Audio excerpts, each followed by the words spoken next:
Padan antar marga, Silaban dan Huta Barat. Iya teman, dahulu pada zamannya, di sebuah tempat di wilayah Tapanuli atau Humbang Hasudutan, tinggallah seorang laki-laki yang kemudian diketahui bernama Sakar Toba Silaban. Pria ini adalah sosok utama yang menjadikan Silaban dan Huta Barat terikat pada sebuah padan atau ikrar atau sumpah, sehingga kedua marga itu tidak saling kawin hingga saat ini.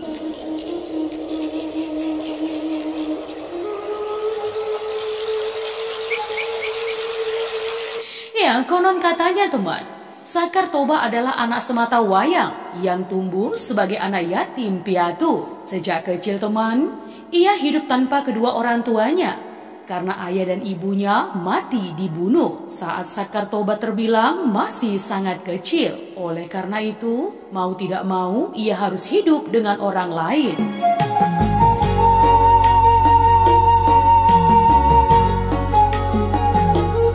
Dan akhirnya ia berada dalam asuhan pamannya yang bernama Datu Mangambe atau Datu Mangambit. Ya, Datu Mangambe adalah salah satu adik dari Datu Bira. Dan salah satu yang lain adalah Datu Guluan. Mereka tiga bersaudara, berayahkan Borsak Junjungan Silaban. Ya, ketiga kakak beradik ini cukup dikenal di tengah masyarakat sebagai figur yang memiliki keahlian teman. Dan masing-masing memiliki keahlian yang berbeda-beda sesuai dengan gelar yang mereka miliki sebagai Datu atau Tabib.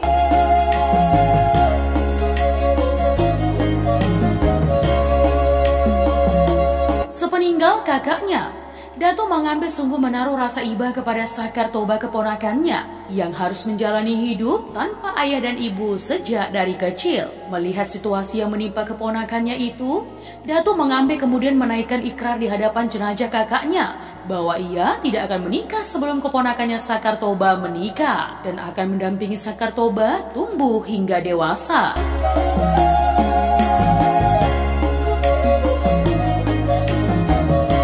Menurut cerita, Datu Mangambe memang sungguh-sungguh menepati janji itu dan melaksanakan ikrarnya sesuai dengan apa yang telah ia ucapkan. Ya, sesuai dengan apa yang telah ia ucapkan saat berada di hadapan jenazah kakaknya Datu Bira, ayah Sakar Toba. Ia membesarkan Sakar Toba dengan penuh kasih sayang teman, hingga Sakar Toba benar-benar tumbuh menjadi dewasa. Setelah Sakar Toba dewasa, Datu Mangambe kemudian memberi sinyal kepada Sakar Toba supaya segera mencari wanita untuk ia jadikan istri.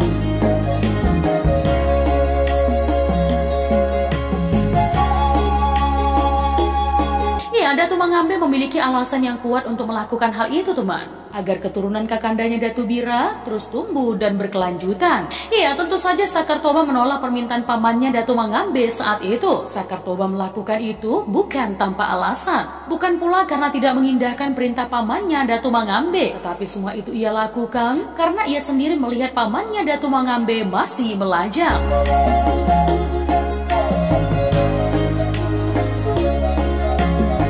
Nah teman, tetapi setelah mendapat penjelasan dari pamannya Datu Mangambe, bagaimana pada masa silam ia berikrar di hadapan jenazah ayahnya Datu Bira, barulah Sakar Toba mengerti.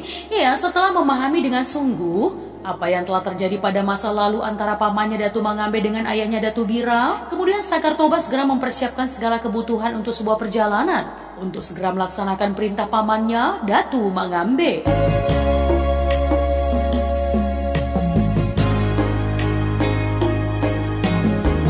Nah teman, dengan rasa sedih, Sakar Toba pamit kepada pamannya Datu Mangambe.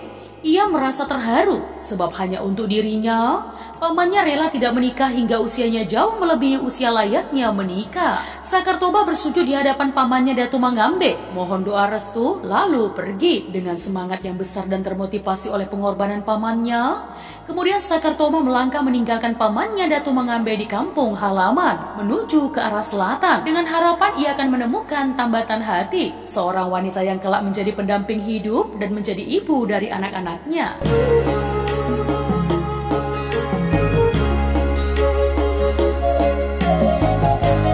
Lebih lanjut teman, cukup lama Sakar Toba berjalan, barulah ia bisa mencapai sebuah daerah yang oleh orang setempat disebut Rura Silindung. Untuk mencapai tempat itu teman, Sakartoba harus menghabiskan beberapa hari di perjalanan dan menghabiskan cukup banyak persediaan makanan yang ia bawa sebagai bekal di perjalanan. Tetapi, perjalanan panjang yang cukup melelahkan itu ternyata tidak sia-sia.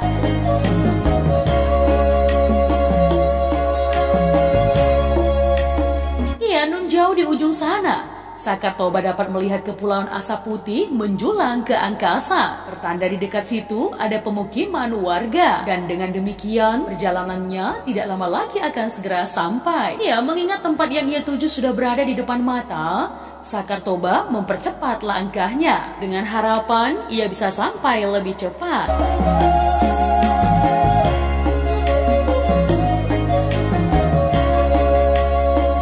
Tiba-tiba Sakartoba mendengar suara andung atau menangis sembari bersenandung dari seorang wanita yang menandakan bahwa sedang terjadi peristiwa duka pada seseorang yang menjadi sumber suara itu. Karena penasaran, Sakartoba memperlambat langkahnya dan berusaha mencari sumber suara itu, teman. Setelah memastikan arah dari sumber suara itu, kemudian Sakartoba melangkah dengan pasti dengan harapan langkahnya adalah langkah yang sudah tepat.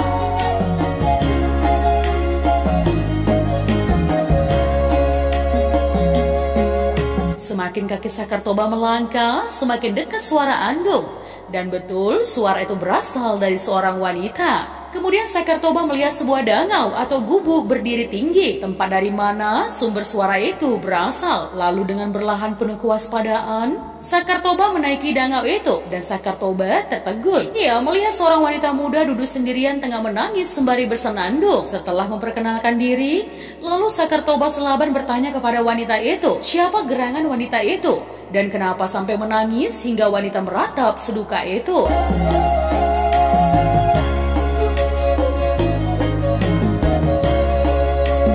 Nah teman, dari penuturan wanita itu, kemudian Sakartoba tahu bahwa wanita itu adalah Boru Pasaribu yang meratapi kematian suaminya si Huta Barat setelah meregang nyawa dicabik-cabik oleh seekor babi hutan atau Aili Marhasaktian, di mana binatang itu diceritakan memiliki kalung magis atau ranteni Aili yang membuatnya menjadi kuat melebihi kekuatan semestinya.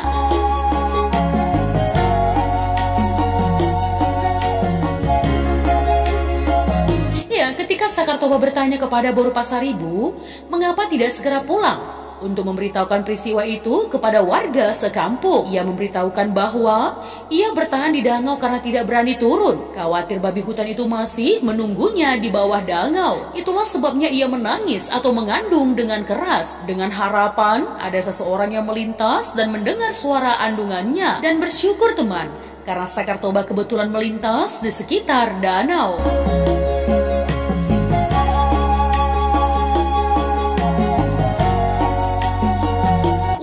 Teman, kemudian Sakartoba menawarkan jasa untuk menghantar Boru Pasaribu pulang ke rumahnya. Rupanya, tawaran itu disambut dengan senang hati oleh Boru Pasaribu. Dan melihat mereka berdua, warga sekampung kemudian berdatangan ke rumah Boru Pasaribu. Mereka ingin tahu siapa gerangan pria bersama Boru Pasaribu yang jelas-jelas bukan suaminya. Melihat ekspresi kecurigaan yang tampak di wajah para warga, lalu Sakartoba memperkenalkan diri dan menceritakan peristiwa yang baru saja menimpa Boru Pasaribu. Seterusnya Sakartoba menuturkan itulah alasan mengapa mereka bisa berjalan bersama pulang ke kampung itu. Mendengar penuturan Sakartoba dan dibenarkan oleh Boru Pasaribu, barulah warga kampung itu memahami persoalan yang telah terjadi.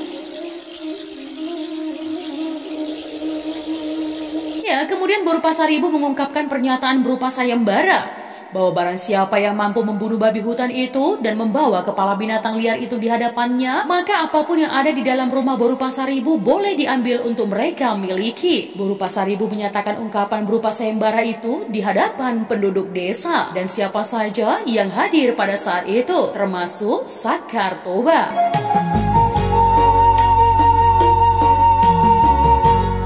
Setelah cukup bertutur kata, lalu Sakartoba pamit dan pergi menuju tempat di mana perkelahian antara si Huta Barat suami Boru Pasaribu dengan babi hutan itu berlangsung. Ya, hingga merenggut nyawa si Huta Barat. Entah apa yang berkecamuk dalam pikiran Sakartoba saat itu. Tapi yang jelas atau menurut cerita, setelah mendengar pernyataan Boru Pasaribu, Sakartoba segera pergi. Nah teman, tanpa kesulitan, Sakartoba akhirnya menemukan babi hutan itu sedang berkubang atau margulu. Secara berlahan, ia berusaha mendekati binatang itu dengan cara mengendap-endap untuk memastikan bahwa yang sedang berkubang itu benar-benar babi hutan yang telah membunuh si Huta Barat. Di sisi lain, babi hutan yang tengah asik membasahi tubuhnya di kubangan tidak menyadari bahwa ia sedang diawasi oleh seseorang. Hal itu hanya bisa terjadi karena memang Sakartoba memiliki kemampuan lebih, sehingga ia tidak diketahui sang babi hutan tengah mengawasinya dengan jarak yang begitu dekat. Dengan sangat hati-hati, Sakartoba mengamati situasi, mencari tahu di mana binatang itu menaruh kalung yang diceritakan, yang memiliki kekuatan magis itu. Dan dengan mudah mata Sakartoba menemukan kalung itu yang tergantung di sebuah tunggul, tak jauh dari tempat di mana binatang itu berkubang.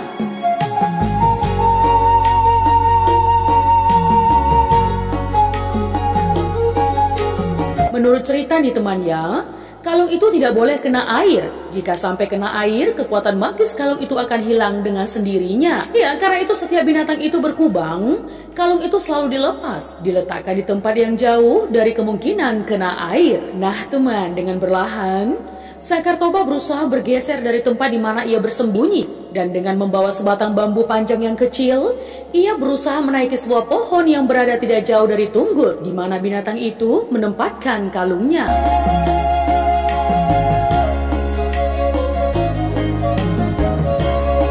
Dari atas pohon, Sakartoba berusaha meraih kalung itu dengan menggunakan sebatang bambu yang ia bawa. Sakartoba mengait kalung itu dari atas pohon, menariknya dengan berlahan hingga akhirnya berada di tangannya. Setelah kalung itu ia dapatkan, kemudian oleh Sakartoba kalung itu dikenakan di lehernya, lalu turun dari pohon tempat dari mana ia mengait kalung itu dan menghampiri binatang yang sedang berkubang itu. Nah teman, dengan kepercayaan diri yang sangat tinggi, Sakartoba berdiri di tepi kubangan. Tentu saja teman, binatang itu kaget bukan kepalang.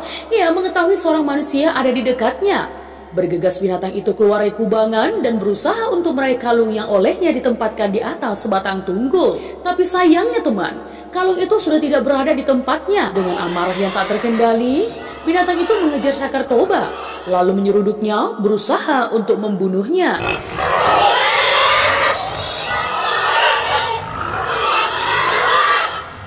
Tetapi situasi sudah berubah teman. Tanpa kalung yang berkekuatan magis, binatang itu sudah tidak memiliki kekuatan lebih. Sebaliknya, Sakartoba malah semakin kuat tak tertandingi. Ya, karena telah mengenakan kalung magis itu di lehernya. Dengan mudah Sakartoba mengalahkan binatang itu. Dan setelah memastikan binatang itu sudah tidak bernyawa, lalu dengan geram, Sakartoba menyembelih leher babi hutan itu hingga putus. Kemudian, ia membawa kepala binatang itu ke hadapan Boru Pasaribu dan seluruh warga desa. Tetapi warga desa tidak percaya begitu saja kepada Sakartoba. Mereka beranggapan tidak mungkin Sakartoba bisa melakukan itu begitu mudah dan dalam waktu yang singkat pula.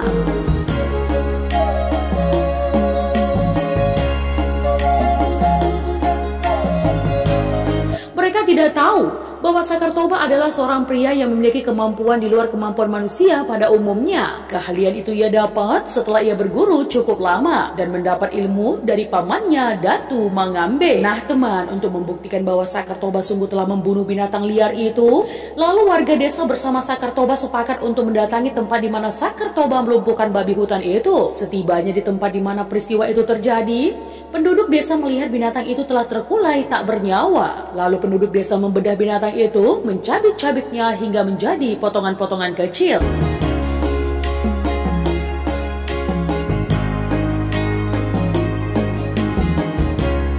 Iya, pada saat membedah dan memotong-motong bagian perut binatang liar itu, salah seorang warga menemukan sebuah cincin dari khusus binatang itu. Kemudian cincin tersebut ditunjukkan kepada Boru Pasaribu. Iya, barangkali cincin itu adalah salah satu milik dari si Huta Barat. Melihat cincin itu, Boru Pasaribu menjadi sedih dan kembali menangis. Dalam andungnya atau tangisnya teman, Boru Pasaribu menyatakan, memang benar bahwa cincin itu adalah milik suaminya si Huta Barat.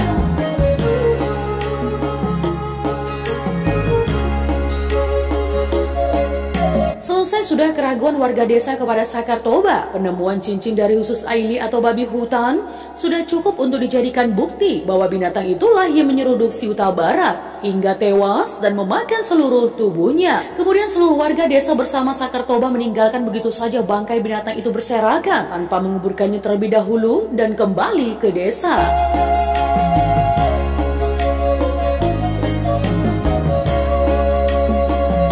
Setibanya di rumah teman, Boru Pasaribu kemudian mengucapkan terima kasih kepada Sakartoba, seraya mempersilahkan Sakartoba untuk mengambil apa saja yang ada di dalam rumah Boru Pasaribu. Ya, sebagai balas jasa untuk menepati janji yang telah ia ucapkan sebelumnya. Alangkah kagetnya Boru Pasaribu, sebab Sakartoba tidak meminta apapun dari isi rumahnya selain diri Boru Pasaribu sendiri. Ya, Boru Pasaribu tidak pernah menduga jika Sakartoba malah meminta dirinya sendiri untuk ia jadikan sebagai pendamping hidup.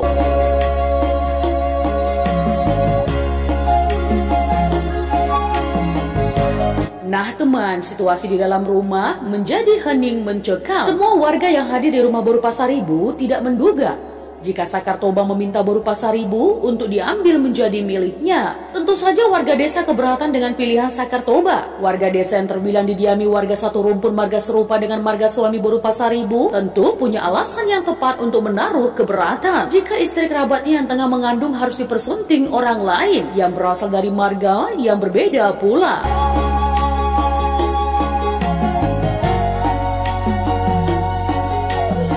Tetapi janji telah diucapkan, di mana barang siapa yang mampu membunuh binatang itu dan membawa kepala binatang tersebut ke hadapan Boru Pasaribu, maka apapun yang ada di dalam rumah Boru Pasaribu boleh diambil untuk dimiliki oleh siapapun yang berhasil membunuh babi hutan itu. Boru Pasaribu tidak membuat satupun pengecualian saat mengucapkan pernyataan berupa sayembara itu teman. Ia sendiri adalah salah satu isi dan menjadi bagian dari rumahnya sendiri. Tentu ia pun adalah salah satu bagian dari yang disayembarakan.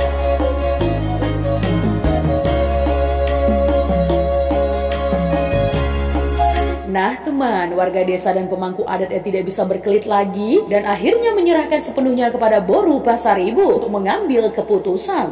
Sesungguhnya Boru Pasaribu sengaja tidak membuat pengecualian saat mengucapkan sayembara teman, dengan harapan Sakartoba mampu menjadi pemenang pada sayembara itu. Dan saat meminta hadiah sayembara itu, ia berharap Sakartoba meminta dirinya sebagai balas jasa. Pucuk dicinta ulam pun tiba teman. Rupanya Yang Maha Kuasa mengabulkan semua harapan Boru Pasaribu dan Sakartoba meminta dirinya sebagai balas jasa.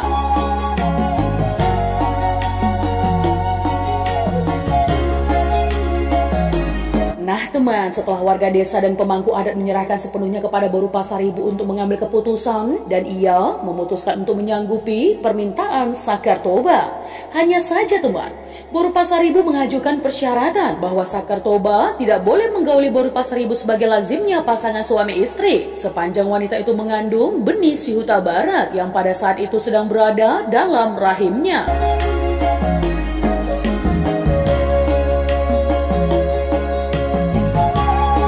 Untuk hal itu, Sakartoba tidak keberatan dan beberapa saat kemudian, ia dan Boru Pasaribu diresmikan menjadi pasangan suami istri. Setelah peristiwa itu teman, Boru Pasaribu kemudian melahirkan anak yang ia kandung atas perkawinannya dengan almarhum si Huta Barat yang kemudian diberi nama Sakar Pangururan. Lalu beberapa tahun berselang dari perkawinannya dengan Sakartoba, Boru Pasaribu melahirkan beberapa orang anak, diantaranya 2 orang anak laki-laki yang di kemudian hari diberi nama Martiang Omas dan Tuan Sampulu.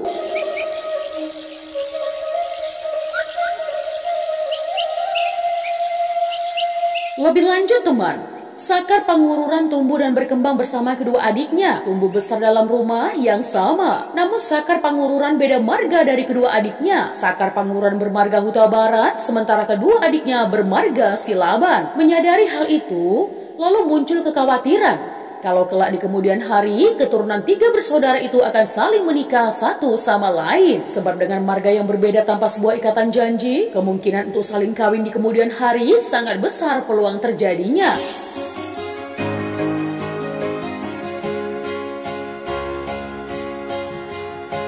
Nah teman, berangkat dari kekhawatiran itu, setelah ketiga bersaudara itu beranjak semakin dewasa, Kemudian Sakartoba dan Boru Pasaribu sebagai orang tua di hadapan ketiga anaknya membuat sebuah padan atau ikrar sebagai ikatan bahwa keturunan Sakartoba Silaban dan Sakar Pangururan Huta Barat tidak diperkenankan untuk saling menikah. Dan sejak saat itu, padan berlaku hingga sekarang.